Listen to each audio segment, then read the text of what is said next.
we are given a formula at the bottom, which we are supposed to translate to Prenex form. As it is written in the lecture notes, there are three laws which we can apply in this case. There are two De Morgan laws for quantified formulas. They both are about the case when a negated quantified formula has to be prenexed. In this case, the negation can be moved behind the quantifier, and be cautious, the quantifier meanwhile flips. So if the quantifier was a universal quantifier, it turns into an existential quantifier and vice versa. The other law is about lifting quantifiers. Here, in the left-hand side, we have a quantifier, which can be either universal or existential quantifier, it doesn't matter.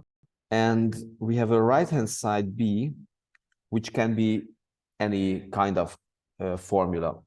It's important that in the middle, we can only have either a conjunction or disjunction, as you can see here. And one further very important restriction: the variable bound by the quantifier must not appear as a parameter in this formula B. In other words, this variable must not occur as a free variable inside B. If this was the case, then those free occurrences would turn into bound occurrences, and this might totally change the semantics, the meaning of the entire formula. Okay, so let's translate the formula at the bottom to Prenex form. For this, we definitely need to move the quantifiers outside, and this is what we will see how to do that. Okay, first of all, as you can see, this implication is not okay. If I want to lift the quantifiers, we definitely need either a conjunction or disjunction. Therefore, we definitely need to transform this implication to disjunction, as you know.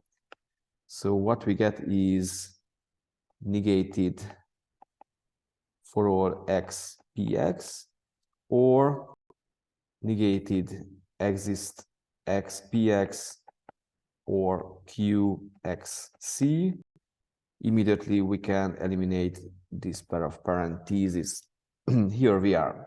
Now we can try to apply the law for lifting quantifiers, but first we definitely need to apply the De Morgan laws, the quantified De Morgan laws, because the quantifiers are preceded by negation. So let's apply the first law of quantified, the first De Morgan law for quantified formulas to the left-hand side. In this case, as I told you, the negation jumps jumps behind the quantifier, and the quantifier flips. The same happens with the other negated quantifier. The quantifier flips and negation moves just in front of the predicate in this in this case. Okay, now it's time to apply the other law of lifting quantifiers. First, we try to lift this quantifier. This means we try to extend the scope of this quantifier such that the entire formula basically is going to be inside the scope. But we cannot apply this law now, because we have a serious restriction here, this one. And if we want to lift this quantifier, we notice that variable x has a free occurrence here, which is prohibited in this case. Therefore, we definitely need rename the quantifier, the bound quantifier, bound variable, sorry. So we need to rename this variable to, I don't know, y. And now everything seems all right because the variable y does not have any free occurrences in the formula, right? Now we can extend the scope of this quantifier like that. Okay, one quantifier is already in the prefix. Of course, we have to do the same with the second quantifier here, and we hit the same obstacle.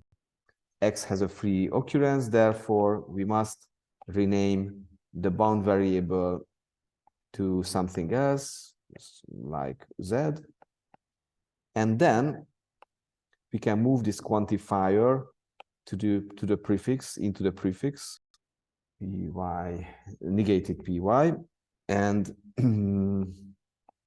since we lifted the other quantifier, for our z becomes part of the prefix. So the result is there exists y such that for all z, and in the scope we can find not p of y or not p of z or x, q, x, c.